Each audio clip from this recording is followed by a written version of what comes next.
கர்ப்ப காலத்தில் பெண்கள் பலவிதமான உணவுப் பொருட்களை விரும்புகிறார்கள். கர்ப்பிணிகள் தேங்காய் சாப்பிடலாமா கூடாதா என்பதை தெரிந்து கொள்வோம்.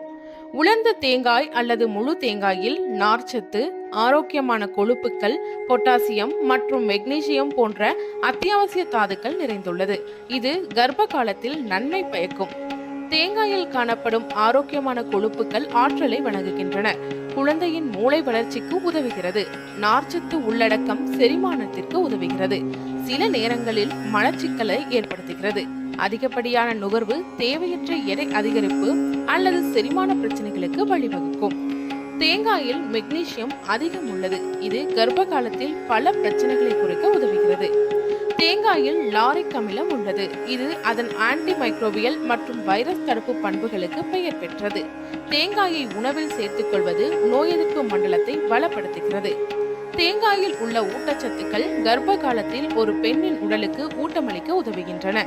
பின்னர் அவர்களை நாள் முழுவதும் நன்றாக உணர வைக்கிறது. இரத்த சோகையால் பாதிக்கப்பட்ட கர்ப்பிணிகளுக்கு தேங்காய் சாப்பிடுவது ஹீமோகுளோபின் அளவை அதிகரிக்கவும் இரத்த சோகையிலிருந்து உங்களை பாதுகாக்கவும் ஒரு துணை பொருளாக செயல்படுகிறது என கருதப்படுகிறது.